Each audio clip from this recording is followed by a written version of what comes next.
যত না খোলঙ্কা আজকের এই ছামনু মণ্ডলের উদ্যোগে যে বিশাল জনসভা, সেই জনসভায় আমাদের মাঝে উপস্থিত আছেন যারা আজকে এখানে যোগদান করতে এসেছেন, তাদেরকে আমি ভারতীয় জনতা পার্টির তরফ থেকে স্বাগত জানাচ্ছি, হার্দিক অভিনন্দন জানাচ্ছি যে সঠিক সময়ে আপনারা সঠিক সিদ্ধান্ত নিয়েছেন।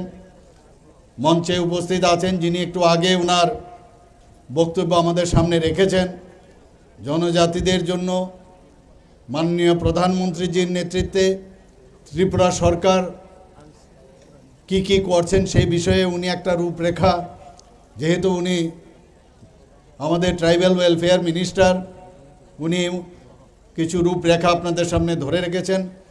আমাদের সবার প্রিয় অনারেবল মিনিস্টার শ্রী বিকাশ দেববর্মা মহোদয় আমাদের মাঝে উপস্থিত আছেন। আমাদের অত্যন্ত প্রিয় ভাজন, সবাই যাকে চিনেন এবং এই ইস্ট কনস্টিটিউয়েন্সির যিনি প্রাক্তন যিনি সংসদ, আমাদের সবার প্রিয় শ্রী রেবতী ত্রিপুরা মহোদয়, উনিও ওনার বক্তব্য এবং আমাদের সরকারের কি উদ্দেশ্য এবং আগামী দিন আমরা কি করতে যাচ্ছি সেই বিষয়ে উনি ওনার বক্তব্য রেখেছেন। আমাদের মাঝে উপস্থিত আছেন আমাদের অত্যন্ত প্রিয় এবং আমাদের ইয়াং ট্রাইবাল লিডার এবং ভারতীয় জনতা পার্টি ত্রিপুরা প্রদেশের যিনি জেনারেল সেক্রেটারি শ্রী বিপিন দেববর্মা মহোদয় এখানে উপস্থিত আছেন, যার নেতৃত্বে এই মণ্ডলের উদ্যোগে যে এখানে বিশাল যে জনসভা প্লাস এখানে যে যোগদান সভার আয়োজন, উনিও ওনার বক্তব্য স্বাগত ভাষণে উনি ওনার বক্তব্য এখানে রেখেছেন। আমাদের অত্যন্ত প্রিয় শ্রী শম্ভুলাল চাকমা মহোদয় এখানে উপস্থিত আছেন, শ্রী সঞ্জীব রিয়াং এমডিসি টিটিএডিসির সব সময় আমাদের যে কোনো প্রোগ্রাম হোক জনজাতিদের উন্নয়নে উনি সবসময় আমাদের সাথে থাকেন। আমাদের মাঝে উপস্থিত আছেন এই জেলার যিনি সম্মানিত ডিস্ট্রিক্ট প্রেসিডেন্ট ধলাইয়ের শ্রী পতিরাম ত্রিপুরা মহোদয়, তাছাড়া এখানে সভাধিপতি ধলাই ডিস্ট্রিক্টের শ্রীমতী সুস্মিতা দাস মহোদয় উপস্থিত আছেন। এখানে মণ্ডল প্রেসিডেন্ট এই ছামনু মণ্ডলের খুবই অ্যাক্টিভ মণ্ডল প্রেসিডেন্ট শ্রী বিপ্লব চাকমা এখানে উপস্থিত আছেন এবং আমাদের বিভিন্ন স্তরের যারা আমাদের এই জেলা মণ্ডল এবং বিভিন্ন যারা আমাদের মোর্চায় হোক অন্যান্য স্তরের সব স্তরের যারা নেতৃবৃন্দরা উপস্থিত এবং এই এলাকার যারা বিশিষ্ট ব্যক্তিরা এখানে উপস্থিত রয়েছেন এবং আমার মা ও বোনেরা এবং বিশেষ করে যারা এখানে আজকের মিডিয়া বন্ধুরা উপস্থিত রয়েছেন, কারণ ওনাদের মাধ্যমে আজকে সারা ত্রিপুরা দেখবে, সারা ভারতবর্ষে দেখবে ওনাদের ক্যামেরার মাধ্যমে, ওনাদের লেখনী শক্তির কারণে যে এতদিন ধরে যে বলছিল যে জনজাতিদের যে সংগঠন ভারতীয় জনতা পার্টির নেই, তার রূপরেখা কিন্তু আজকে ওনারা সেটা এখানে দেখতে পেয়েছেন। বন্ধুগণ, আমি যখন এখানে মনু রেল স্টেশনে আমি নামলাম এবং মনু রেল স্টেশন থেকে আমি যখন করমছড়া যে কেন্দ্র সেই কেন্দ্রের দিয়ে আমি আসছিলাম, দুধারে যে অগণিত মানুষ আমাদের জনজাতি ভাই বোনেরা, জাতি জনজাতি মণিপুরি সবাই মিলে যেভাবে ওনারা রিসেপশন করেছেন, আমি অন্তত ওকে আমার এই এতদিনের রাজনীতিতে এরকম আমি দেখতে পাইনি। বন্ধুগণ, আমি অত্যন্ত আপ্লুত, আমি অত্যন্ত খুশি এবং সেখানে আমি কিচ্ছু না, এটা মাননীয় প্রধানমন্ত্রীজিকে আমার মাধ্যমে ওনাদের যে মাননীয় প্রধানমন্ত্রীজির উপর যে আস্থা, আমাদের ভারতীয় জনতার পার্টির উপর যে আস্থা, নাড্ডাজির উপর যে আস্থা, সেটা কিন্তু আজকে সেখানে প্রদর্শন করেছেন। আমার যারা মিডিয়া বন্ধুরা আছেন এখান থেকে বাইরের থেকে বারবার অনেকে অনেক কিছু বলেন যে জনজাতিদের মধ্যে আমাদের কোনো সংগঠন নেই, মানুষ শান্তি চায়, শান্তির জন্য মানুষ উদ্বেগ এবং শান্তি এখানে প্রতিষ্ঠিত হয়েছে, যে কারণে মানুষ আসছে। আর পাশাপাশি যে আমাদের যে ধরনের বিভিন্ন বেনিফিশিয়ারি স্কিম জনজাতিদের জন্য হচ্ছে, সব মানুষের জন্যই হচ্ছে, তার জন্য যে বিশ্বাস এবং আশ্বাস তৈরি হয়েছে, তার জন্য মানুষ আজকে রাস্তায় নেমেছে। বন্ধুগণ, আজকে আমি এখানে আসার সময় আমি দেখলাম, যেটা সবসময় আমি দেখি, এর আগেও যখন ভারতীয় জনতা পার্টির কোনো প্রোগ্রাম হয়, বিশেষ করে আমি যখন যেসব প্রোগ্রামে আমি যাই, দেখি সেখানে কথা নাই, বার্তা নাই, হঠাৎ করে কিছু পার্টির নতুন নতুন ফ্ল্যাগ লাগিয়ে পথ করে উড়াচ্ছে, ওনাদের জমি হারাচ্ছে আস্তে আস্তে পায়ের নিচে। আমি বুঝতে পারি, কোথাও জলের দাবিতে আটকানোর চেষ্টা করে, কোথাও ফ্ল্যাগ লাগিয়ে ওনাদের অবস্থার জানান দেয়, কোথাও আমাদের এখানে সেটা টাকার জ্বালাই হোক, রাস্তার প্রবলেমের জন্যই হোক, সেখানে নানাভাবে আমাদের এই প্রোগ্রাম যাতে না হয় তার জন্য ওরা চেষ্টা করে। টাকার জ্বালা তো একই ঘটনা করেছে, নানাভাবে তারা বাধা দেওয়ার চেষ্টা করেছে, ঘরে ঘরে গিয়ে ধমকিয়েছে, চমকিয়েছে। এখানে হাতাই কোতরও গত পরশুদিন আমরা সেখানে মিটিং করেছি, একই ঘটনা। এখানে ছামুনুতো আজকে এখানে দেখলাম পতাকার, বিশ্রামগঞ্জেও একই, মান্দায়ও আমরা দেখলাম, সিমনাতেও আমরা দেখেছি, হেজামারাতেও দেখেছি। তো বিভিন্ন জায়গায়, আসারাম বাড়ির কথা আপনারা সবাই জানেন, যত আঘাত করবে তত প্রতিঘাত আমরা করব এবং আইন মেনে আমরা সেটা প্রতিঘাত করব। এইভাবে রাজনীতি আর চলবে না। ত্রিপুরাতে বহুত হয়েছে, এ ভেলকি বহুত হয়েছে। ভালো পতাকা আপনারা লাগিয়েছেন ভারতীয় জনতা পার্টির ফ্ল্যাগের সাথে। আপনারা আমাদের ছোট ভাইয়ের মতো ব্যবহার করুন। বড় ভাইয়ের সাথে কিভাবে ব্যবহার করতে হয় সেটা আপনারা জানা উচিত। এইভাবে উত্তেজনা সৃষ্টি করে, মারপিট করে, হিংসা সৃষ্টি করে ন্যাশনাল পার্টি ভারতীয় জনতা পার্টি এবং সারা ভারতবর্ষের মধ্যে সবচেয়ে বৃহৎ পার্টি, শুধু তাই নয়, সারা পৃথিবীর মধ্যে যে যত পলিটিক্যাল পার্টি আছে তার মধ্যে সবচেয়ে সর্ববৃহৎ পার্টি, তার এগেনস্টে মাঝে মাঝে কি হুঙ্কার দেয় যে ন্যাশনাল পার্টিকে, মুখ্যমন্ত্রীকে আমরা এডিসিতে ঢুকতে দেব না।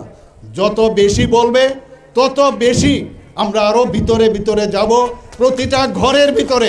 আজকে এখানে যারা জয়েন করেছেন, আমি একটা নাম্বার আমি লিখেছিলাম, বারবার দেখলাম ওই যে পেট্রোল পাম্পে রিডিং যেমন 5 লিটার 10 লিটার আস্তে আস্তে বাড়ে।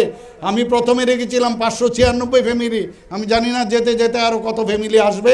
596 ফ্যামিলির জায়গায় 755 ফ্যামিলি আজকে এখানে জয়েন করছে। আমাকে প্রথমে বলা হয়েছিল যে 1868 জন এখানে জয়েন করছে। এই যে আমাদের 755 ফ্যামিলির মধ্যে আজকে 2499 জন আমাদের জনজাতি এখানে ভাই বোনেরা এখানে জয়েন করছে ভারতীয় জনতা পার্টিকে। দিনের পর দিন ভারতীয় জনতা পার্টি শক্তিশালী হচ্ছে। এইসব ফ্ল্যাগ দেখিয়ে, জলের আন্দোলন দেখিয়ে, আর সাইডে ওই পতাকা লাগিয়ে পথ করে আর মিথ্যা কথা বলে জনজাতিদের, এই যে কমলমতি যারা জনজাতি ভাই বোনেরা আছেন, আমি যখন আসছি ওনাদের অবস্থা আমি দেখছিলাম, মনে প্রাণে ওরা কিন্তু খুব সহজ সরল মানুষ হয় এবং যত শিক্ষিত রাখা যায় ততই তাদের সুবিধা। শিক্ষিত করলেই সমস্যা, বুঝে যাবে সব। এই ধরনের রাজনীতি আমরা এতদিন ধরে দেখে এসেছি, ছোট ছোট পার্টি হয়েছে, এইভাবে অনেক আমরা দেখেছি। জনশিক্ষার নাম দিয়ে কমিউনিস্টরাও এই ধরনের আন্দোলন করেছে এবং জনশিক্ষার আন্দোলন দিয়ে পরবর্তী সময়ে ওনারা যে ওনাদের একটা পার্টি এখানে করেছে, সে গণমুক্তি পরিষদ, এগুলো নিয়েও কিন্তু আলোচনা ওনারা করেছেন। এখন সেখানে বলছেন মহারাজারা কিছুই করেনি এবং জনশিক্ষা আন্দোলনকে যাতে বন্ধ রাখা যায় তার জন্য নাকি মহারাজা নতুনভাবে আরেকটা সংগঠন সেখানে তৈরি করেছিল। বারবার মহারাজাদেরকে ওনারা আক্রমণ করেছেন, মহারাজাদের ঘরের ভিতর ঢুকিয়ে দিয়েছিলেন, খবর নেই, শব্দ নেই। আমরা আসার পর আজকে মহারাজারা বাইরে বেরিয়েছেন। আমরা ভারতীয় জনতা পার্টি আমরা তাদেরকে সম্মান দিতে জানি। 2021 সালে আমার মনে আছে, সেখানে যেভাবে ওনারা অত্যাচার করেছেন বিভিন্ন ঘরে আমরা গেছি, আমি নিজেও গেছি। সেখানে আমরা গিয়ে দেখলাম ভারতীয় জনতা পার্টির যে আমাদের অফিসগুলো ছিল সেগুলোকে আগুন লাগিয়ে দিয়েছে, ভেঙে দিয়েছে এবং মহারাজার যে ছবিগুলো মাটিতে পড়েছিল। তাহলে ওরা কারা? যদি এই পার্টিরই হয়ে থাকে এবং যার নামে এই পার্টি চলে, তাদের ফ্যামিলির একজন মাটির নিচে ভুলুণ্ঠিত, আমরা সেইগুলোকে উঠিয়ে আমরা সেটাকে মুছে যথাস্থান আমরা রেখেছি। অর্থাৎ তারা কারা? এই হারমাত বাহিনী, সিপিএমের হারমাত বাহিনী এখন গিয়ে ওই পার্টির সাথে এখন যুক্ত হয়েছে বন্ধুগণ। এটা বোঝার বিষয় আছে। তবুও বলছে যে আমরা সাংঘাতিক, আমরা বিরাট, আমরা শক্তিশালী। এখানে আমার বলা হয়েছে এখানে আজকে এডিসিতে কি চলছে, কি দুর্নীতি চলছে আমরা সবাই জানি। এবং বলছে ভারতীয় জনতা পার্টির সরকার ওনাদেরকে টাকা দেয় না, পয়সা দেয় না। বন্ধুগণ, আমরা 27,000 কোটি টাকা 2024-25 অর্থ বৎসরে আমাদের 27,000 কোটি টাকা আমাদের বাজেট ছিল। আমরা কমিটেড এক্সপেন্ডিচার, যারা চাকরি করে তাদের টাকা দিতেই হবে, যারা পেনশন পায় তাদের টাকা দিতেই হবে। তো সেই জায়গায় দাঁড়িয়ে যারা আমরা লোন নিয়েছি, লোনের ইন্টারেস্ট আমাদের দিতেই হবে। আমাদের সেই জায়গায় আমরা ভাতা যারা দিচ্ছি তাদের পয়সা আমরা দিতে হবে। সেটা দাঁড়িয়ে যখন আমরা দিলাম 17,000 কোটি টাকা আমাদের কাছে থাকে। 17,000 কোটি টাকার মধ্যে আমরা 2024-25-এ আমরা 39.06% আমরা এডিসিকে দিয়েছি বন্ধুগণ। খাতা নিয়ে, হিসাব নিয়ে আমরা কথা বলছি আমরা পয়সা দিই না। তাহলে পয়সাগুলো কোথায় গেল? আজকে এডিসি এলাকায় অনুন্নয় নানাভাবে বেলকি বুলকি দিয়ে এই কমলমতি জনজাতি ভাই বোনদের মিথ্যা বলে বারবার বলছে কাদাই সিপিএম থেকে শেখা যে বারবার যত মিথ্যা বলবে, যত আন্দোলন করবে, টায়ার পুড়িয়ে রাস্তার মধ্যে আন্দোলন করো, মানুষকে মারো। যারা পার্টি করে জনজাতি, ভারতীয় জনতা পার্টি করে তাদেরকে জবরদস্তি ওদের গলা টিপে ধরো। এই রাজনীতি এতদিন ধরে চলে এসছে। এখন কিন্তু আমরা কোনো অবস্থায় বরদাস্ত করব না। এবং আমরা আগামী দিন এখানে আজকের এই যে জনজাতিদের, একটু আগে আমার এত সুন্দরভাবে উনি বলছিলেন যে জনজোয়ার, আর আমি এটাকে আরও সুন্দরভাবে যদি বলি যে আজকে জনজাতিদের জনজোয়ার আজকে এখানে প্রমাণ করছে যে এডিসি আগামী দিন কি হতে যাচ্ছে। 28 আমরা কম সংখ্যক যে 2019-এ আমরা কম সংখ্যক যে আসনে আমরা প্রতিদ্বন্দ্বিতা করে যদি আমরা 10টা আসন পাই, তাহলে আপনারা ভাবুন যদি 28টা আমরা যদি আমরা সেখানে প্রতিযোগিতা করি, আমরা যদি ইলেকশনে দাঁড়াই, তাহলে কি হবে, কি দাঁড়াবে। এবং এখন মানুষ বুঝতে পারছে যে কিভাবে একের পর এক জনজাতিদের জন্য এত কাজ আমরা করছি এখানে। বন্ধুগণ, সিপিএমের কথা বলে তো লাভ নেই, এখন গণতন্ত্রের কথা বলছে। আপনারা শান্তি চান? আমি আপনাদের জিজ্ঞেস, শান্তি চান? অশান্তি চান এখানে? না, অশান্তি চান?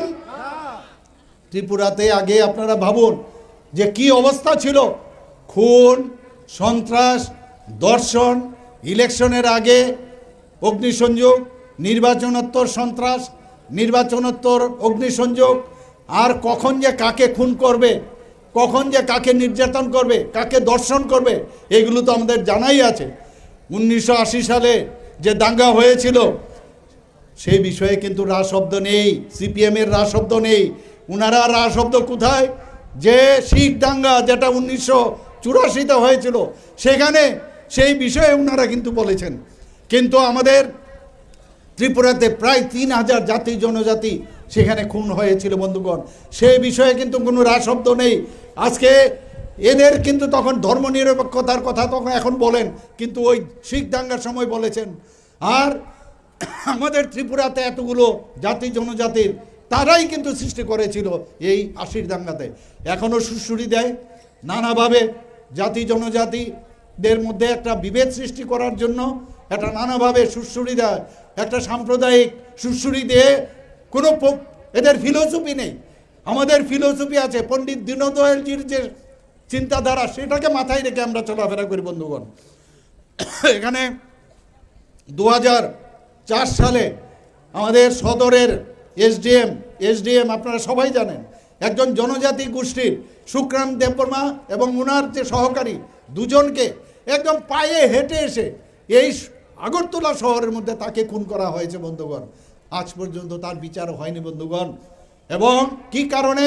তৎকালীন সময়ে তাদের এক নেতা, তার সাথে ওর বনিবনা হচ্ছিল না, বাস বনিবনা যেহেতু হচ্ছিল না তাকে সরাতে হবে। সরাতে হবে কিভাবে? পৃথিবীর থেকে সরিয়ে দিতে হবে খুন করে। এবং এরকম না যে পুলিশ আসছে, ভয়ভীতি কিচ্ছু নেই, একদম হেঁটে হেঁটে আরামসে তারা চলে গেল। আমরা 1982 সালের কথা যদি বলি, কংগ্রেসের কর্মী, আজকে কংগ্রেস সত্যিই দুঃখ লাগে, আজকে কংগ্রেস গিয়ে এই রক্তমাখা হাতের সাথে হাত মিলিয়েছে বন্ধুগণ, সত্যিই দুঃখ লাগে। আমি বারবার বলছি, বিধানসভায় বলেছি, আপনারা উপরে গিয়ে কি আপনারা উত্তর দেবেন? আপনারা ওদের সাথে হাত মিলিয়েছেন, আপনাদের জবাব দিতে হবে। এই রক্তমাখা হাতের সাথে আপনারা হাত মিলিয়েছেন। ইলেকশনের সময় আমরা কি দেখলাম? কংগ্রেসের অফিস ঘর থেকে সিপিএমের ফ্ল্যাগ বেরোয়, আর সিপিএমের অফিস ঘর থেকে কংগ্রেসের ফ্ল্যাগ বেরোয়। অদ্ভুত, এটাও আমাদের দেখতে হবে। মানে গদি, কোনো অবস্থায় গদি যাতে না ছাড়া যায়, গদিতে বসতে হবে, পাগল হয়ে গেছে। সেদিন আমি দেখলাম জিতেন বাবু, আমাদের যে বিরোধী দল নেতা, উনি বলছেন যে 2018-এর আগেই ভারতীয় জনতা পার্টির পতন হয়ে যাবে। কিভাবে পতন হবে? ওনারা নিজেরাই ঝগড়া করে পতন হয়ে যাবে। উনি বসে আছেন, কবে আমাদের মধ্যে ঝগড়া হবে আর কবে আমরা নিজেরা ঝগড়া করে এই সরকার চলে যাবে আর ওনারা পট করে ঢুকে যাবে।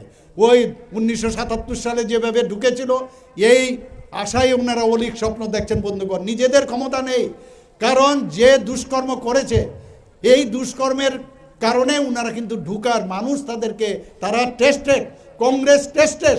তারা এখন ভাবছে কবে আমাদের মধ্যে ঝগড়া হবে আর আমরা নিজেরা ঝগড়া করে যখন এই সরকার চলে যাবে, এই আশায় আছে। এবং আমাদের মধ্যে কি করে ঝগড়া লাগানো যায়, টেলিফোনে কথা বলে, টেলিফোনিক রাজনীতি করে, কিভাবে ঝগড়া লাগানো যায়। আমি আবার ওনাদেরকে হুঁশিয়ারি করে বলছি, এই আশায় আপনারা থাকুন। এখন 10টা সিট আছে, আগামী দিন 10টা তো থাকবেই না, আপনাদের কোথায় হবে? মাইক্রোস্কোপ দিয়ে আপনাদেরকে দেখতে হবে বন্ধুগণ। আমি নিশ্চিত যে আগামী দিন মাইক্রোস্কোপে এবং সেইভাবে আমরা কাজ করছি বন্ধুগণ। আপনারা একবার ভাবুন, 1982 সালে এই কৈলাস শহরে কংগ্রেসের কর্মী ভগবতী প্রসাদকে তার পুড়িয়ে খুন করেছে এই হারমাত বাহিনী, সিপিএম। ত্রিপুরা মেডিকেল কলেজের আন্দোলন, আমি নিজেও মেডিকেল কলেজে আমি ছিলাম, সেখানে বিভিন্ন দাবি দাওয়া নিয়ে কংগ্রেসের একটা প্রতিবাদী মিছিল বেরিয়েছিল আগরতলা শহরে, এবং সেখানে নির্বিচারে তাদেরকে কিভাবে তাদেরকে পিটিয়েছে আপনারা সবাই দেখেছেন। পুলিশ দিয়ে তৎকালীন সময়ে তাদেরকে কিভাবে নির্দয়ভাবে তাদেরকে মেরেছে। শুধু তাই নয়, সেখানে পাপাই সাহা নামে তাকে পুলিশের গুলি করে তাকে হত্যা করা হয়েছে। আপনারা সবাই জানেন এই বিষয়ে। আমাদের যে ভারত মাতা কি, ভারত মাতা কি, এই ভারত মাতা বলার জন্য আমাদের কলেজের ছাত্র আলোক দেব, আমাদের ভারতীয় জনতা পার্টির যুব মোর্চার একজন কর্মী, তার মুখে সে ভারত মাতা বলার জন্য এসএফআই যারা কর্মীরা ছিলেন তার মুখের মধ্যে প্রস্রাব করেছে বন্ধুগণ। ভাবুন আপনারা একবার, কেন? যে ও নাকি, ওর মুখ নাকি অশুদ্ধ হয়ে গেছে, ওর মুখ যেহেতু অশুদ্ধ হয়েছে, প্রস্রাব করে তার মুখ শুদ্ধ করছে। আপনারা ভাবুন, এই ধরনের মানে কি বলবো, হারাম, মানে ওদের যত গালি দেওয়া যায় ততই কম। এখানে 7 মাসের অন্তঃসত্ত্বা, যিনি টিকেটে ভারতীয় জনতা পার্টির টিকেটে উনি সেখানে লড়াই করছিলেন, সে বিজেপির টিকেটে, তার সেই অন্তঃসত্ত্বা যে মহিলা, উনাকে পার্টির অফিসে ডেকে নিয়ে তার পেটের মধ্যে বারবার লাথি মেরেছে সিপিএমের হারমাত বাহিনী। এবং সেখানেই তার যে লাথি মারার কারণে সেখানে তার পুরো তার নষ্ট হয়ে গেছে সন্তান। আপনারা 62 বছরের বয়স্কা বিজেপি প্রার্থী ভট্টাচার্য, নামটা আমি বলছি না, তার বাড়িতে ঢুকে এই সিপিএমের গুন্ডারা, সবিতা ভট্টাচার্য, তার বাড়ির ভিতরে ঢুকে গিয়ে তাকে মারধর করে তাকে হাসপাতালে পাঠাতে হয়েছে বন্ধুগণ। খোয়াইয়ে ডিসি নির্বাচনে বিজেপির হয়ে এক মহিলাকে, যেহেতু ইলেকশনে লড়েছিল, তাকে দর্শন করা হয়েছিল। এগুলো কিন্তু আমরা দেখতাম, শুনতাম। যারা ইয়াং যারা আছে তারা কিন্তু অনেকেই জানে না, কিন্তু এগুলো আমরা বলি না বলে এখন কিন্তু গণতন্ত্রের কথা ওনারা বলেন। গন্ডাছড়ার জনজাতি মোর্চার সভাপতি ছিলেন এবং ভিলেজ কাউন্সিলের সদস্য ছিলেন। আমাদের নেতা চানমোহন ত্রিপুরাকে 2016-26 কীভাবে নৃশংসভাবে হত্যা করা হয়েছে আপনারা সবাই জানেন। ভয় পেয়ে গিয়েছিল যখন 2014-তে মাননীয় প্রধানমন্ত্রী হিসাবে দায়িত্ব নেন, ভয় পেয়ে গেছে যে আমাদের সরকার থাকা সত্ত্বেও কি করে একজন ভিলেজ কাউন্সিলের সদস্য হয়, তাকে শেষ করে দিতে হবে। তাকে কিভাবে তাকে ডেকে নিয়ে আসলো, এমএলএ ডেকেছে বলে ওনাকে নিয়ে গেল, তারপর কিন্তু আর সে ফিরে আসেনি। পরবর্তী সময়ে কি বললেন যে এই কারণে যে সে নাকি উজা ছিল, যে একজন পাগলকে সে ট্রিটমেন্ট করতে গিয়ে নাকি সেই পাগল তাকে মেরে ফেলেছে। ভাবুন আপনারা, মানে কিভাবে বানিয়ে এক একটা গল্প তারা তৈরি করেছে। স্টেলিনের উত্তরাধিকারী তারা এইভাবেই নির্বাচনের আগে, নির্বাচনোত্তর, নির্বাচনের আগে খুন, সন্ত্রাস, অগ্নিসংযোগ, ওদের প্রতিদিন এই ধরনের কাজ করেছে। এর জন্য আমি বলছি, আপনারা কি চান ত্রিপুরাতে শান্তি এভাবে এখন যেভাবে এখানে প্রতিষ্ঠিত হয়েছে 28টি রাজ্যের মধ্যে নিচের দিক থেকে এখন আমরা তৃতীয় স্থানে আছি ল অ্যান্ড অর্ডার সিচুয়েশনে। বন্ধুগণ, আমরা চাই 1 নম্বরে যাতে আসি, ল অ্যান্ড অর্ডার এখানে ঠিকঠাক হোক। মানুষ এখন ত্রিপুরাকে সবাই চিনে গেছে, এত সুন্দরভাবে আমরা এই ত্রিপুরাকে আমরা যেভাবে শাসন করার একটা রাম রাজত্ব যেভাবে করে সেইভাবে আমরা ওনাকে আদর্শ পুরুষ হিসেবে আমরা জানি। মাননীয় প্রধানমন্ত্রীজি রামলালার যে প্রাণ প্রতিষ্ঠা করেছেন সেটাকে সামনে রেখে আজকে আমরাও চাই যে এইভাবে সমস্ত আমাদের দেশ সেইভাবে রাম রাজত্বর যে কাহিনী আমরা শুনেছি মাননীয় প্রধানমন্ত্রীজি চালাচ্ছেন, আমরাও আমাদের রাজ্যগুলো বিজেপি নেতৃত্বাধীন সরকার আমরা চালাচ্ছি। আনোয়ারের ঘটনা আপনারা সবাই জানেন, যে আনোয়ারাকে খুন করে কবর দিয়ে দিয়েছিল। তৎকালীন সময়ে আনোয়ারার যে কলেজে পড়তেন তারা দাবি উঠালো যে তাকে হত্যা করা হয়েছে। শেষ পর্যন্ত তাদের দাবির কারণে কবর থেকে তাকে তোলা হয়েছে, পরবর্তী সময়ে সেটা বিচার হয়েছে। আমাদের জনজাতি কন্যা মুরা সিংকে কীভাবে দর্শন করা হয়েছে আপনারা সবাই জানেন। এবং ওনাদের সময় সেদিন আমাদের যিনি এখন জিতেনবাবু, আমাদের মাননীয় বিরোধী দল নেতা, উনি বলছেন কি বলছেন যে আমাদের সময়ে এত নাকি মানে এই ধরনের যেভাবে ফেন্সিডিল বা অন্যান্য যে নেশা সামগ্রী এখন যেভাবে ধরা পড়ছে, আমাদের সময়ে মাত্র 4-5টা নাকি ফেন্সিডিল পাওয়া যেত। বন্ধুগণ, ওনাদের সময়ে পত্রিকাগুলো খুলে দেখবেন, আমরা যখন 2018-তে আসলাম তারপরে দেখলাম চারিদিকে এই গাঁজার চাষ, cocaine, heroine, brown sugar, Phensedyl, অন্যান্য নেশা সামগ্রী ওই সময়ে তারাই ওদের কারণে সৃষ্টি হয়েছে। আমাদের সরকার আসার পর আমাদের মাননীয় গৃহমন্ত্রীজি বলছেন, মাননীয় প্রধানমন্ত্রীজি বলছেন জিরো টলারেন্স। সেই জিরো টলারেন্স নিয়ে আজকে আপনারা ধরা পড়ছে, আজকে বাইরের থেকে ধরে নিয়ে আসছে পুলিশ বাহিনী এবং অন্যান্য এজেন্সির। আগে কিন্তু সেইগুলো দেখা যেত না, মাত্র নাকি 5-6টা ফেন্সিডিল পাওয়া যেত।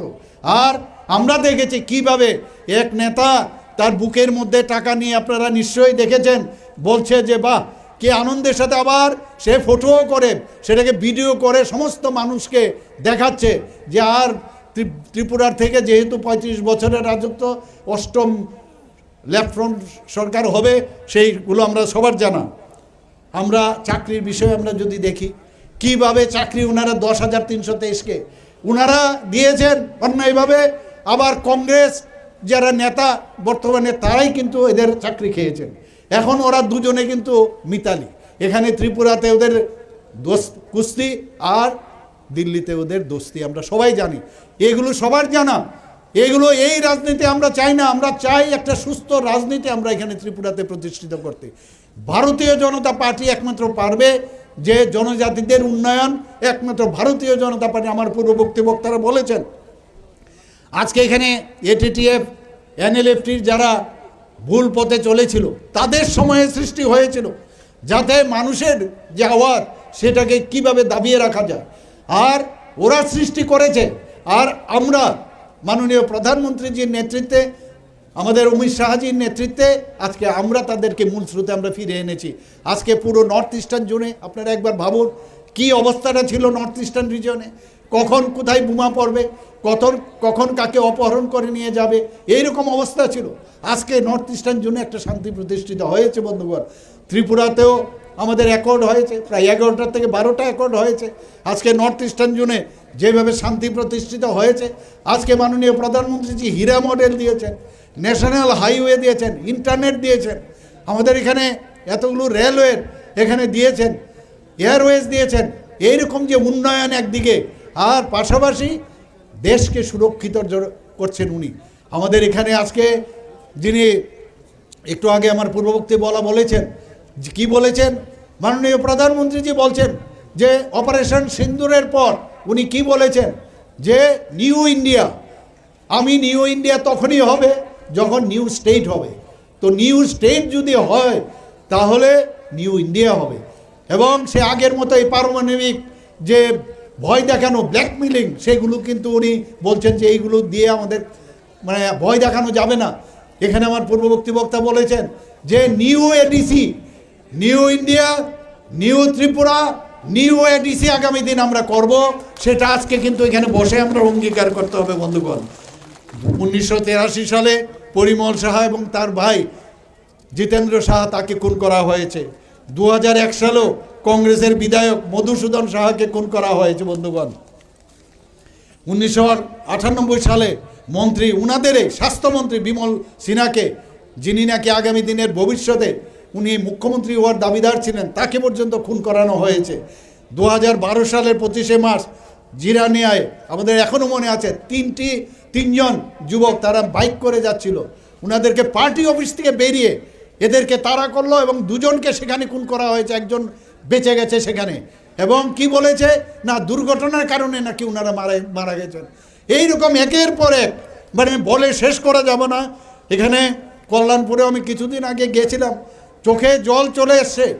26 জন নিরীহ যারা মানুষ, তাদেরকে 26 জনকে খুন করা হয়েছে। দক্ষিণ ত্রিপুরায় আমি যখন যাই, প্রায় অবিভক্ত যে সাউথ ডিস্ট্রিক্ট ছিল, 69 জনের মতো খুন করা হয়েছে। বন্ধুগণ, একের পর এক বলে শেষ করা যাবে না। ত্রিপুরাকে আমরা চাই যে একটা শক্তিশালী ত্রিপুরা আমরা এখানে ত্রিপুরাতে আমরা করি। বন্ধুগণ, আমাদের মাননীয় প্রধানমন্ত্রীজি বারবার বলছেন যে ত্রিপুরার জনজাতি শুধু না, সারা ভারতবর্ষের জনজাতিকে উন্নয়ন। আমাদের অটলজির সময়ে জনজাতিদের একটা আলাদা ডিপার্টমেন্ট হয়েছে। এর আগে কিন্তু ডিপার্টমেন্ট ছিল না, একটা অন্য ডিপার্টমেন্টের সাথে একটা লেস লাগানো একটা ডিপার্টমেন্ট ছিল।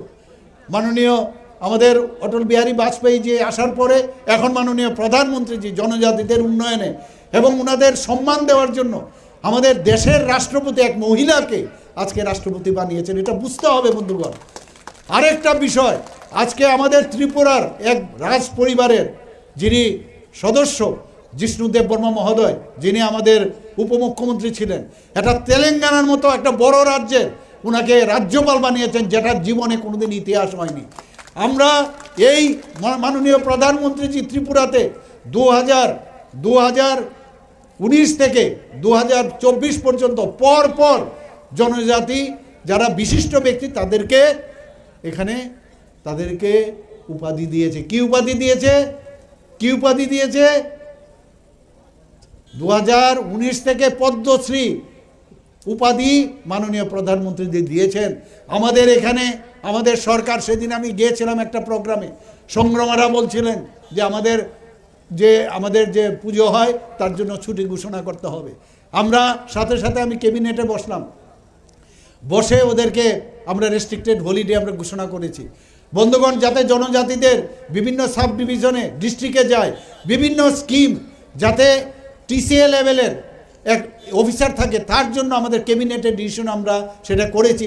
কারণ ওনারা যখন যায় বুঝতে পারে না কার কাছে যাবে, যাতে জনজাতিদের যেসব স্কিমগুলো আছে শুধু তার কাজই হবে সেইগুলো যাতে করে, তাদের যে স্কিমগুলো নিয়ে কথা বলবে। বন্ধুগণ, আপনারা জানেন যে জনজাতির যারা 19টা জাতির জনজাতি গোষ্ঠী আছে, এর মধ্যে তাদেরকে আমাদের সরকার আসার পর আমরা এই জনজাতি গোষ্ঠীর যে সমাজপতিরা আছেন তাদেরকে 2000 টাকা দেওয়ার ব্যবস্থা করেছি। সেটা দেওয়ার পর কিছুদিন আগে আমার নেতৃত্বে যখন ক্যাবিনেট বসলো, আমরা বললাম যে 2000 কেন, যারা সমাজপতিরা যেহেতু সমাজের কাজ করেন, তাদেরকে আমরা ভাতা না, সেটা সাম্মানিক দিচ্ছি, সেটাকে কেন 5,000 করা হবে না? যেমন কথা তেমনি কাজ। 5,000 টাকা করেছি বন্ধুগণ। ক্যাপিং ছিল, বহু সমাজপতি অনেক সময় কি হয়, তারা চাকরি থাকে, চাকরি করে বা কেউ পেনশন পান, আমি সেইগুলো ক্যাপিংগুলো কিন্তু উঠিয়ে দিয়েছি।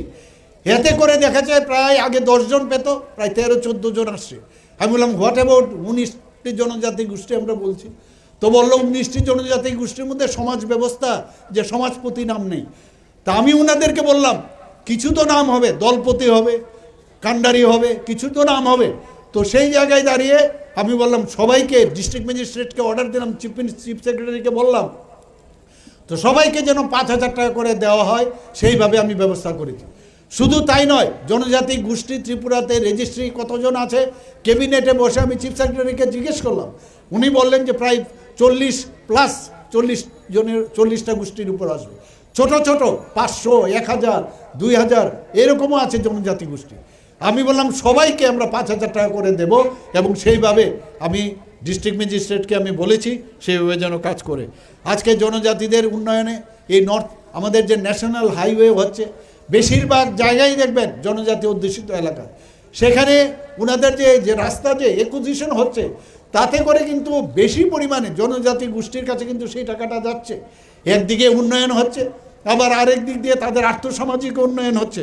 আমরা ওয়ার্ল্ড ব্যাংক থেকে, আমার মাননীয় মন্ত্রী এখানে আছেন, উনি বলেছেন, আমি ওকে প্রায়ই বলি, জনজাতিদের উন্নয়নে যা যা করার সব তুমি করো, আমি তোমার সাথে আছি।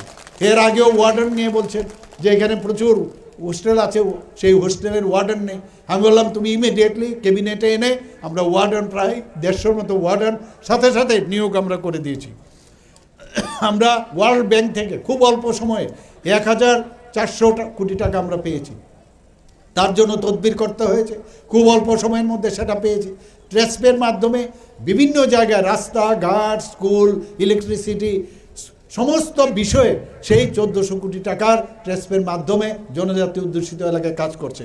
আমাদের জায়গায় হোক, ইন্দো জার্মান যে কোলাবোরেশনের যে আছে, সবকটা জায়গায় কিন্তু জনজাতির উন্নয়নের জন্য কাজ হচ্ছে।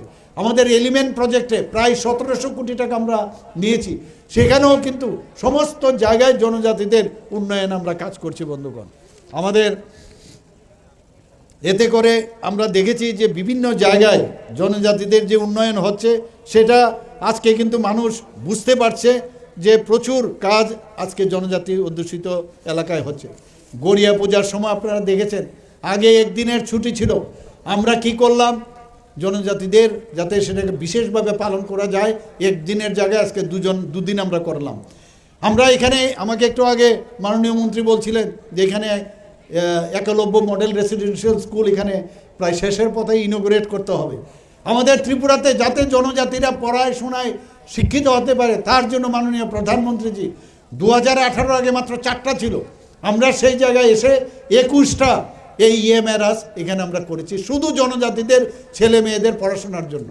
আমি এবার দিল্লিতে গিয়ে আরও 15টা যে ক্রাইটেরিয়া আছে, সেই ক্রাইটেরিয়াকে রিল্যাক্সেশন করে আরও যাতে 15টা ইএমআরএস হয়, তার জন্য আমি সেখানে দাবি জানিয়ে এসেছি বন্ধুগণ।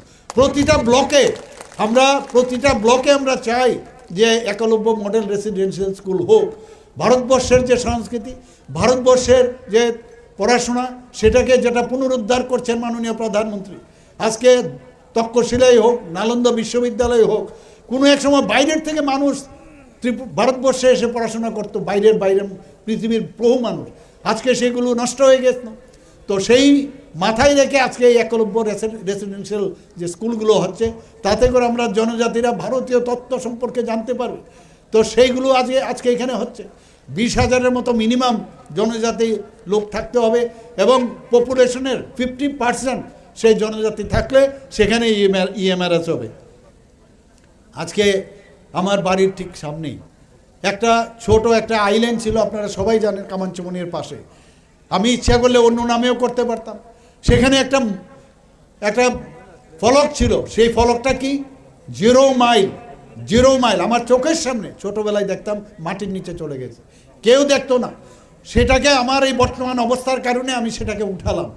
সেই 0 মাইল আগে মাইল বলতো, এখন কিলোমিটার হয়েছে, সেটাকে উঠালাম। এবং আমরা জানি যে মহারাজা বীর বিক্রম কিশোর মাণিক্য বাহাদুরকে কি বলা হয়, যে আধুনিক ত্রিপুরার উনি স্রষ্টা। তো উনাকে সম্মান দেওয়ার জন্য ওনার যে মূর্তি সেখানে আমি বসিয়েছি বন্ধুগণ। আমরা সম্মান দিতে জানি। আগরতলা এয়ারপোর্ট থেকে যখন আপনারা আসবেন, আরেকজন বিশিষ্ট সুরকার, সারা পৃথিবীতে জানে যাকে, ভারতবর্ষে তো জানেই, ত্রিপুরার সন্তান, রাজ পরিবারের এস.ডি. বর্মন, আপনারা সবাই জানেন। ওনার যে বয়ব মূর্তি আমি সেখানে, পূর্ণ বয়ব মূর্তি সেখানে ইনোগ্রেশন করেছি। আজকে আমরা একের পর এক এই রাজবাড়ির যেসব কাহিনীগুলো যেগুলো নষ্ট হয়ে যাচ্ছিল সেইগুলো আমরা রেট্রোফিটিং করে করে আমরা সেইগুলোকে আমরা পুনরুদ্ধার করছি। এখানে আপনারা জানেন যে উজ্জয়ন্ত প্যালেসের সামনে সেখানে একটা গেট ছিল, সেই গেটকেও আমরা নতুনভাবে আমরা সেখানে সৃষ্টি করার জন্য আমি নিজে উদ্যোগ নিয়ে সরকারের হয়ে আমি সেখানে আগামী দিনে সেই জ্যাকসন গেট সেটাও সেখানে নির্মিত হবে বন্ধুগণ। আমরা চাই যে আগের যে পুরনো যে ঐতিহ্যগুলো আমরা কেন ভুলে যাব? আমরা সম্মান দিতে জানি, কিন্তু টুপি পরানের মাস্টার আছে অনেকে, বসে বসে টুপি পরান। আমরা জনজাতিদের যা যা সমস্যা আছে আমরা পয়সা দেব, আমরা টাকা দেব, আমি অন্যদের মাধ্যমে কেন দেব? আমরা ডাইরেক্ট কেন দেব না? অন্যকে কেন আমি তার ভাগিদার বানাবো? কাজে আমরা সেই দিনটার জন্য অপেক্ষা করছি। ঠিক, ভালো, okay, you are fine, you are our junior brother, কিন্তু তোমরা ভালোভাবে ব্যবহার করবে। কোথায় কোথায় রাস্তা আটকে দেবে, পতাকা লাগাবে, নতুন নতুন সভা করে দেবে, আর সিপিএমের হারমাত বাহিনী যারা আপনাদের সাথে ঢুকে আছে তাদের পেশির আস্ফলনে আপনারা আমাদেরকে পেশি দেখাবেন। সব লিস্ট হচ্ছে বন্ধুগণ, সব লিস্ট হচ্ছে আগামী দিন। একজনকে কাউকে ছাড়া হবে না। ভালোভাবে রাজনীতি করুন, আমরা আপনাদের সাথে ভালোভাবে রাজনীতি করব। গায়ের জোরে কোনো অবস্থায় রাজনীতি মেনে নেব না। 2018-র আগে আপনাদের তো দেখা যায়নি বন্ধুগণ, তখন আপনারা কোথায় ছিলেন? 2018-তে মাননীয় প্রধানমন্ত্রীজি, ভারতীয় জনতা পার্টি যে সরকার প্রতিষ্ঠিত হয়েছিল, তখন তো আপনারা কোথাও ছিলেন না। এই যে এত দাবি দাওয়া স্ক্রিপ্টের নিয়ে এত সমস্যা, এখানে আপনারা যারা চাকমা সম্প্রদায়ের আছেন আপনাদের নিজস্ব স্ক্রিপ্ট আছে, তাহলে এই স্ক্রিপ্ট নিয়ে আপনারা হইচই কেন করছেন? আপনারা সেই রোমান স্ক্রিপ্টের কেন দাবি করছেন? বিদেশের স্ক্রিপ্ট কেন আনছেন? আপনারা যদি রোমান স্ক্রিপ্টের আপনারা দাবি করেন, সেটা যে 8 শিডিউলে সেটা কিন্তু অ্যাকসেপ্ট করবে না। ক্লিয়ার কাট লেখা আছে যে ফরেন স্ক্রিপ্ট ওখানে অ্যালাউ হবে না। যখন আমরা বলি যে এটা তো হবে না, বলে ঠিক আছে দরকার নেই 8 শিডিউলে, মিনিমাম 7 শিডিউলে করুন। মানে যখন কোনো কিছু বলি ওটাকে পাল্টিয়ে কিছু না কিছু বলে দেয়। আমি বললাম যে আপনারা নিজের নেক্সট যে জেনারেশন তাদেরকে কি জবাব দেবেন? এত বিদ্বান ব্যক্তি আপনাদের মধ্যে রয়েছে, তাদের মাধ্যমে নিজেরা স্ক্রিপ্ট তৈরি করুন। আপনারা নিজেরা ইন্ডিজেনাস স্ক্রিপ্ট তৈরি করে আপনারা আপনাদের ছেলে মেয়েদের দিন, আপনারা সারা জীবন মনে রাখবে। তাও আমি বলেছি পরীক্ষার জন্য স্ট্যাটাস কিউ যদি রোমান স্ক্রিপ্ট হয় আপনারা লিখুন, প্রবলেম নেই। বাই দিস টাইম প্যারালেলি আপনারা স্ক্রিপ্ট তৈরি করুন। আপনারা যদি সেই বাংলাকে যদি অসুবিধা হয় নো প্রবলেম, আপনারা হিন্দিতে কথা বলেন, অথচ আপনারা দেবনাগরী নেবেন না, আপনাদের অসুবিধা, সেটাও ভালো। তাহলে এর পেছনে এর কি কারণ থাকতে পারে? পেছনে কারা কলকাঠি নাড়ছে সেটা বুঝতে হবে। কে কলকাঠি নাড়ছে? যে বিদেশে আগামী দিন আপনার যারা ছেলে মেয়েরা আছেন তারা যখন বলবে যে এই স্ক্রিপ্ট আমরা কোথার থেকে আনলাম আমরা, তো এটা একটা ইন্টারন্যাশনাল চক্রান্ত, যেইভাবে স্ক্রিপ্টের মাধ্যমে এই কোমলমতি জনজাতিদের গুমরাও করার যে কায়দা সেগুলো কিন্তু আমরা সব বুঝে গেছি। আমরা বলেছি, আমাদের কেন্দ্রীয় যে নেতৃত্ব তারা বলছেন যে ইন্ডিজিনাস স্ক্রিপ্ট আপনাদের বানাতে হবে, আদারওয়াইজ কোনো অবস্থায় যা খুশি করতে পারো, কিন্তু কোনো অবস্থায় সেটাকে আমরা অ্যাকসেপ্ট করবো না বন্ধুগণ।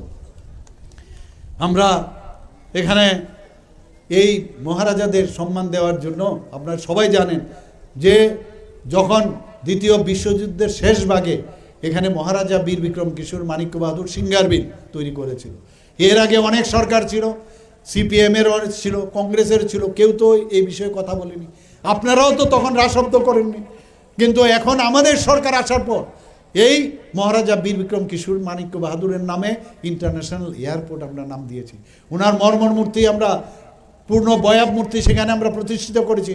নতুন এয়ারপোর্ট হয়েছে, সেখানে আবার আমাদের সরকারের মানে অর্থানুকালে সেটা আমরা সেখানেও প্রতিষ্ঠিত করেছি। আমরা সম্মান দিতে জানি। আমরা চাই যে সব জায়গার মধ্যে আজকে যারা এই রাজ্যের জন্য করেছেন কেন তাদের নাম আমরা করব না। আমরা বড়মোড়া পাহাড়ের হাতাই কোতর আমরাই নাম দিয়েছি। কালকে পরশুদিন সেখানে একটা প্রোগ্রাম করেছিলাম, সেখানেও বাধা দানের অনেক চেষ্টা করেছে, কিন্তু এখানে মা বোনেরা আছেন। সবচেয়ে বেশি এখন আমাদের প্লাস পয়েন্ট ভারতীয় জনতা পার্টি, মহিলারা এখন ভারতীয় জনতা পার্টির কাছে ওনারা কিন্তু চলে এসছেন, এবং মহিলারা যেখানে বেশি আসবেন আপনি ধরে নেন ঘন্টা কিন্তু ওদের বেজে গেছে, ওদের ঘন্টা কিন্তু বেজে গেছে আগামী দিন আমি নিশ্চিত। এবং সেখানেও ওদেরকে চেষ্টা করেছে বন্ধ করার জন্য। প্রচুর মহিলা, আমাদের জনজাতি মহিলারা এখানে এসছেন। আজকে রিসার কথাই বলুন, আজকে পাচড়ার কথাই বলুন, আজকে পেরার কথাই বলুন, আজকে আনারসের কথাই বলুন, মাননীয় প্রধানমন্ত্রীজির কারণে জিআই ট্যাগ পেয়েছে, ভারতবর্ষকে চিনিয়েছে, ত্রিপুরাকে চিনিয়েছে সমস্ত পৃথিবীর মধ্যে, যে ত্রিপুরায় এই ধরনের বনন শিল্পে কত উন্নত। আরও আমরা প্রতিনিয়ত আমরা চেষ্টা করছি ত্রিপুরাকে আমরা সামনের দিকে এগিয়ে নিয়ে যাওয়ার। ত্রিপুরাকে নীতি আয়োগ কি বলেছে, যে এখন ফ্রন্ট রানার স্টেট হিসাবে ডিক্লেয়ার করেছে বন্ধুগণ। পার ক্যাপিটা ইনকাম ত্রিপুরা আজকে নর্থ ইস্টার্ন জোনের মধ্যে আজকে সেকেন্ড হাইয়েস্ট। আজকে জিএসডিপির কথা যদি বলি, নর্থ ইস্টার্ন জোনের মধ্যে এই ছোট রাজ্য হওয়া সত্ত্বেও আমরা সেকেন্ড হাইয়েস্ট। আজকে পূর্ণ সাক্ষরতার কথা যদি বলি, আমরা মিজোরাম এবং গোয়ার পরে আমরা তৃতীয় রাজ্য, আমরা এখানে তৃতীয় স্থান লাভ করেছি বন্ধুগণ। আমাদের যে রেগুলেশন যে হয়েছে, যে এই যারা রয়্যাল ফ্যামিলি যখন এখানে ছিল, ব্রিটিশরা যখন ছিল, তাদের সেই পুরনো আইন কানুন এবং ইজ অফ বিজনেস করার জন্য যে কংগ্রেসের সময়ে যে বিভিন্ন সময়ে যে আইন কানুন করেছে ডিরেগুলেশনে, আমরা একমাত্র ত্রিপুরা রাজ্য যে প্রথম হয়েছি সমস্ত ভারতবর্ষের মধ্যে। মাননীয় প্রধানমন্ত্রীজি আমাকে বললেন যে ইয়ে কেসে হো গিয়া, আর আপনারা শুনে 4-5 দিন আগে এই ডিরেগুলেশন নিয়ে একটা মিটিং হয়েছিল। আমাদের চিফ সেক্রেটারি মহোদয় এই ডিরেগুলেশন ক্যাম্প কীভাবে হয়েছে তার জন্য উনি ওখানে পিপিটির মাধ্যমে সেখানে বলেছেন। আমরা এর জন্য গর্ব। মাননীয় প্রধানমন্ত্রী যে আপ सीखो त्रिपुरा से सीखो कैसे ডিরেগুলেশন कैसे किया जाता है। और কালকেই আমি ফাইল সই করেছি কি এই ডিরেগুলেশনের জন্য আমাদের যারা সেক্রেটারি আছেন তারা বিহারে যাচ্ছেন, বিহার থেকে ওনাদেরকে বলেছেন আপনারা আসুন। আমি সাথে সাথে ফাইল সই করেছি বন্ধুগণ। আমরা গন্ডাছড়ার নাম গন্ডা তুইসা রেখেছি, 18 মুড়ার নাম হাচুক বেরেম রেখেছি। আমরা বিভিন্ন জায়গায় 84টি বনধন বিকাশ কেন্দ্র আমরা স্থাপন করেছি। আমরা মুখ্যমন্ত্রী বিকাশ যোজনায় আমরা প্রায় 25,000 টাকা করে 9,000-এর উপরে ফ্যামিলিকে আমরা 25,000 টাকা করে মুখ্যমন্ত্রী জনজাতি বিকাশ যোজনা আমরা দিয়েছি। এতে করে প্রায় 23 কোটির উপরে, প্রায় 23 কোটি 31 লক্ষ টাকা আমরা দিয়েছি। মহিলা কলেজ আগরতলা, আম্বেদকার কলেজ ফটিকরায়, গন্ডাছড়া, সেখানে আমাদের যাতে জনজাতিরা সেখানে থাকতে পারে 3-3টে হোস্টেল আমরা এখানে করেছি বন্ধুগণ। বিভিন্ন জায়গায় pre metric scholarship, post metric scholarship, আমরা যাতে তারা বিনা পয়সায় বই পায় ছাত্রছাত্রীরা, সেই ব্যবস্থা আমরা করেছি।